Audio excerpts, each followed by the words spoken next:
প্রিয় শিক্ষার্থীবৃন্দ, আজকে আমরা খুবই সংক্ষিপ্তভাবে আপিল, রিভিশন এবং রিভিউ এই দুটো বিষয়ের পার্থক্যটা একটু বোঝানোর চেষ্টা করব। প্রথমে বলে রাখি, আপিল, রিভিশন, রিভিউ এটা কিন্তু দুই ফাংশনে হতে পারে। এটা একটা জুডিশিয়াল ফাংশনে হতে পারে, একটা কোয়াজি জুডিশিয়াল ফাংশনে হতে পারে। জুডিশিয়ালেও হতে পারে অথবা কোয়াজি জুডিশিয়াল ফাংশনে হতে পারে। কোয়াজি জুডিশিয়াল ফাংশনে হতে পারে, জুডিশিয়াল ফাংশনে হতে পারে। তাই এটা মানে মেজর পার্থক্যটা আমরা কি দেখব? আপিল কথাটার প্রকৃতপক্ষে যে অর্থ সেটি হচ্ছে যে অধিকার, অর্থাৎ সংক্ষুব্ধ ব্যক্তির অধিকার। আপিল কথা মানে হচ্ছে সংক্ষুব্ধ ব্যক্তির অধিকার। যে কোনো একটি সিদ্ধান্ত হলো, সিদ্ধান্ত যে দুই পক্ষের মন মতো হবে এমনটা কিন্তু না, অবশ্যই কোনো না কোনো পক্ষের পাশে সিদ্ধান্তটা অবশ্যই যাবে। তো এখন যে পক্ষের এগেনস্টে সিদ্ধান্ত গেল বা ডিসিশন গেল, সে পক্ষ অবশ্যই সংক্ষুব্ধ ব্যক্তি। তো এই সংক্ষুব্ধ ব্যক্তি তাহলে কী করবে? তার একটা অধিকার আছে যে না, যে সিদ্ধান্তটা এখানে হয়েছে এই সিদ্ধান্তটা সঠিক হয়নি, আমি বিশ্বাস করি এই সিদ্ধান্ত অবশ্যই আমার পক্ষে আসবে। তো এরকম দৃঢ় বিশ্বাসের জায়গা থেকে যখন সুপ্রিয়র অথরিটির কাছে, এখান থেকে সুপ্রিয়র অথরিটির কাছে, সুপ্রিয়র অথরিটির কাছে যখন আবার নতুনভাবে কি করার সুযোগ পায়, বিষয়টাকে শুনানি করার সুযোগ পায়, কি করে? শুনানি করার সুযোগ পায়, শুনানি করার সুযোগ পায়, তখন সেটা হচ্ছে আপিল। এখন প্রশ্ন হলো, এখন কি কি বিষয় শুনানি হবে? আমরা জানি একটি বিচারের কাঠামোতে সাধারণত দুইটি বিষয় থাকে, একটা হলো কোশ্চেন অফ ল, একটা হলো কি কোশ্চেন অফ ল, আরেকটা হলো কি কোশ্চেন অফ ফ্যাক্ট। প্রথমে বলে রাখি যে আপিল ইখতিয়ার, যদি আপিল করা হয় কোনো সিদ্ধান্তের বিরুদ্ধে, তাহলে কোশ্চেন অফ ল এবং কোশ্চেন অফ ফ্যাক্ট উভয় বিষয় নিয়েই আবার নতুনভাবে তর্ক বিতর্ক, আলাপ আলোচনা, নতুনভাবে ইনফরমেশন, এগুলো পুরো বিষয়গুলো আবার ঘেঁটে দেখা হবে। অর্থাৎ কোশ্চেন অফ ফ্যাক্টও দেখা হবে, কোশ্চেন অফ লও দেখা হবে। তো এটা গেল আপিলের মেইন কথা। অর্থাৎ সংক্ষুব্ধ ব্যক্তির একটা অধিকার, সে অধিকার বলে তার উপরের স্তরে কি করবে? কোশ্চেন অফ ল এবং কোশ্চেন অফ ফ্যাক্ট, যেগুলো বিষয়ের উপর মামলাটি শুনানি হয়েছে বা নিষ্পত্তি হয়ে একটা রায় গিয়েছে বা রায় পর্যন্ত পৌঁছাচ্ছে, সেই প্রত্যেকটি বিষয় নিয়ে কি করবে? এখানে আবার নতুন করে সেগুলো বিষয় নিয়ে কি আবার তর্ক বিতর্ক হবে এবং সেই বিষয়গুলো নিয়ে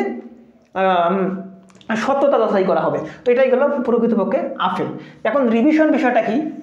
রিভিশন বিষয়টা হচ্ছে আপিলের একটা অল্টারনেটিভ বিষয়, অর্থাৎ আপিলের বিকল্প হিসাবে আমরা রিভিশনটাকে দেখতে পারি। কীভাবে আপিলের বিকল্প বিষয় দেখতে পারি? যখন কোনো বিষয় যেখানে আপিল চলে না, যেখানে আপিল চলে না, আপিল চলে না, যদি আপিল না চলে কোনো বিষয়ে, তাহলে সেখানে অবশ্যই করতে হবে রিভিশন। রিভিশন, ওকে। তাহলে যদি আপিল কোনো বিষয়ের মধ্যে করা সম্ভব না হয় বা আপিল করার কোনো নিয়ম না থাকে বা আইনে বলে দেওয়া থাকে, এখানে আপিল করা থাকে না। যেমন আমরা আদালতের মধ্যে যে কোনো মামলা যদি চলমান হয়, যে মামলার মাধ্যমে বিষয়টা নিষ্পত্তি, যে আইনের মাধ্যমে কোনো মামলা নিষ্পত্তি হলো, সে আইনের মাধ্যমেই বলে দেওয়া থাকবে যে এটা আপিলেবল ডিসিশন হবে কি না, বা এটাতে আপিল করা যাবে কি না। যদি আপিল করার অধিকার দেওয়া না থাকে সেখানে, তাহলে সরাসরি রিভিশন করতে হবে। এখন প্রশ্ন হলো, রিভিশনটা করতে হবে সরাসরি হাইকোর্টের মধ্যে, অর্থাৎ রিভিশন কিন্তু কখনো নিম্ন আদালতে করা যায় না, রিভিশন করা হয় হাইকোর্টে, হায়ার কোর্টে, অর্থাৎ হাইকোর্ট, রিভিশন করা হয় কি হাইকোর্ট, ওকে। তবে আপিল কিন্তু নিম্ন আদালতে আপিল হলে আবার তার পরবর্তী নিম্ন আদালতে অন্য কোনো স্টেজে, যেমন সহকারী জজের কাছে যদি কোনো প্রকারের কি করা হয়, কোনো মামলা দেওয়া হলো, তো সেই মামলার বিরুদ্ধে জেলা জজ পর্যন্ত আপিল শুনানি করতে পারবে। অর্থাৎ এখানে জেলা জজ, যুগ্ম জেলা জজ, সিনিয়র জেলা জজ, উপরের ঊর্ধ্বতম কর্মকর্তারা আছে, তাদের কাছে কিন্তু আপিল করার সুযোগ আছে, কিন্তু রিভিশন করার কোনো সুযোগ, অর্থাৎ কোনো রিভিশন করার কিন্তু কোনো সুযোগ নাই। তো এখন রিভিশনের মধ্যে কি থাকে? রিভিশন হচ্ছে 1 নাম্বার, আদালত স্ব ইচ্ছা পদোন্নীত হয়ে, আদালত নিজের ইচ্ছায়ও রিভিশন দিতে পারে, রিভিশন করতে পারে। 2 নাম্বার, এখানে শুধুমাত্র যে বিষয়টি দেখা হবে সেটা হচ্ছে আইনগত ভুল হয়েছে কিনা, আইনগত ভুল, অর্থাৎ ঘটনাগত ভুল এখানে দেখবে না, কি করেন না, ঘটনাগত ভুল দেখা হবে না। কিন্তু আপিলের মধ্যে আমরা কি দেখেছি, সেখানে কোশ্চেন অফ ল বা আইনগত ভুল এবং ঘটনাগত ভুল উভয়ই দেখা হবে, কিন্তু রিভিশনের মধ্যে আইনগত এবং ঘটনাগত উভয় ভুল দেখা হবে না, শুধুমাত্র আইনগত ভুল দেখা হবে। যেমন কারো ইখতিয়ার, যেমন সহকারী জজের ইখতিয়ার যদি আমরা ধরি যে কোনো একটি মামলায় উনি 3 বছর পর্যন্ত কারাদণ্ড দিতে পারে, এখন তিনি ওখানে ধরেন 4 বছর কারাদণ্ড দিচ্ছে, তাহলে আইনগত ভুল করেছে। তো এক্ষেত্রে কিন্তু এখানে রিভিশনটা কি আমাদের সঠিক এবং যথাযথ হবে। এখন তাহলে আপিল এবং রিভিশনের মধ্যে এই দুটোই মেজর পার্থক্য।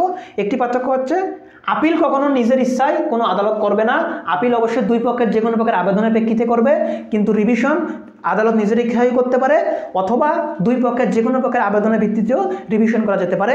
রিভিশন অবশ্যই হায়ার কোর্টে করতে হয়, অর্থাৎ হাইকোর্টে করতে হবে, কিন্তু আপিল নিম্ন কোর্টে যদি হয় নিম্ন কোর্টের তার উপরে কোনো সুপ্রিয়ার কোর্টের মধ্যেও করা যাবে। আপিলের মধ্যে question of fact, question of law উভয় দেখা হবে, কিন্তু রিভিশনের মধ্যে শুধুমাত্র আইনগত বা কোশ্চেন অফ ল দেখা হবে, যে কোশ্চেন অফ ল এর মধ্যে বা আইনের মধ্যে কোনো ব্যত্যয় করা হয়েছে কিনা বা কোনো ব্যত্যয় ঘটেছে কি না। এই দুটোই আমরা মেজর পার্থক্য বুঝতে পারলাম যে আপিল এবং রিভিশন। তাহলে রিভিউটা কি?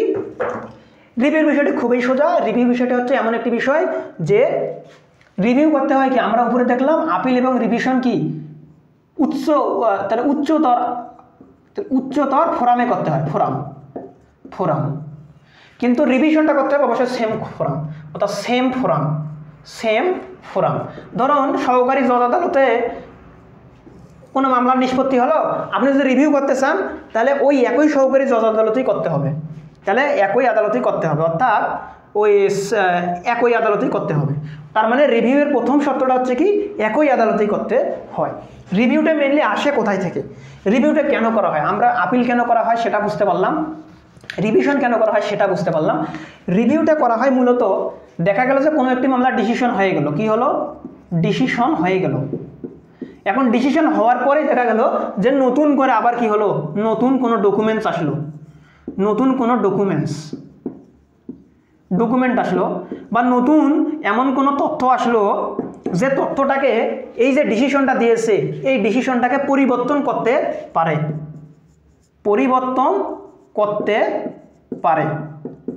তার মানে রিভিউটা তখনই হবে যখন একটি আদালত সিদ্ধান্ত দিল, সেই সিদ্ধান্ত আসার পর যে পক্ষ রিভিউ করবে সেই পক্ষকে অবশ্যই এটা যৌক্তিকভাবে দেখাতে হবে যে বর্তমানে আমার কাছে যে তথ্যগুলো আছে, যে ডকুমেন্টসগুলো আছে, যে ইনফরমেশনগুলো আছে, সেই ইনফরমেশনগুলো আপনার যে সিদ্ধান্তটা, এই সিদ্ধান্তটাকে কি চ্যালেঞ্জ করতে যথেষ্ট এবং আপনার এই সিদ্ধান্ত পরিবর্তন হতে বাধ্য। যদি এটা প্রমাণ করতে পারে ওই একই আদালতের মধ্যে, তাহলে ওই আদালত বিষয়টিকে রিভিউ করার জন্য আবার আদেশ দিতে পারে এবং তিনি রিভিউ করার সময় অবশ্যই নতুন করে প্রত্যেকের ডকুমেন্টসগুলো আবার যাচাই বাছাই করবেন বা আমলে নেবেন, গ্রহণ করবেন, করার পর নতুন করে আবার সিদ্ধান্ত দেবেন। তো এটাই হলো প্রকৃতপক্ষে রিভিউ।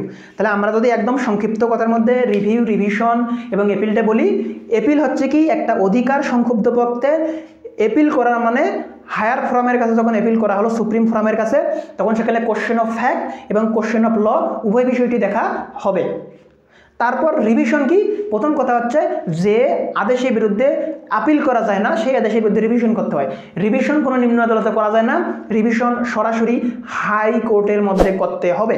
3 নম্বর হচ্ছে রিভিশনের মধ্যে শুধুমাত্র আইনের ব্যত্যয় ঘটেছে কিনা সেটা দেখা হবে, কিন্তু আপিলের মধ্যে আমরা দেখেছি যেখানে আইনের ব্যত্যয়, ঘটনাগত ব্যত্যয় সবগুলো বিষয় দেখা হবে, অর্থাৎ শুধুমাত্র কোশ্চেন অফ ল দেখা হবে রিভিশনের মধ্যে।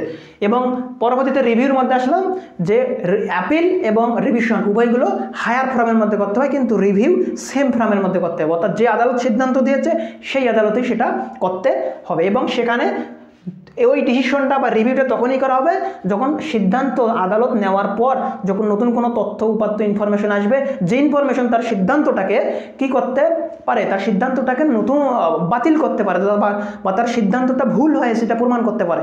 তো এমন কোনো তথ্য উপাত্ত যদি আসে তাহলে সেটাকে রিভিশন করতে পারে। তো রিভিশন করতে পারে একই ব্যক্তি, অর্থাৎ যে জাজ ডিসিশন দেবে সেই জাজই রিভিশন করতে পারবে, রিভিউ করতে, যে জাজ ডিসিশন দেবে সেই জাজই কী করতে পারবে, রিভিউ করতে পারবে। তো আমরা এভাবে একটু জানার চেষ্টা করলাম রিভিশন এবং রিভিউ, এটা আমরা তত্ত্বগতভাবে জানলাম। আর ফৌজদারি কার্যবিধির দিকে যদি আমরা দেখি তাহলে সেগুলো রেফারেন্স সহ ওখানে উল্লেখ করা আছে, সেগুলো আমরা পরবর্তী কোনো ভিডিওর মধ্যে আপনাদের আবার নতুনভাবে দেখানোর চেষ্টা করব। ধন্যবাদ, সবাই ভালো থাকবেন।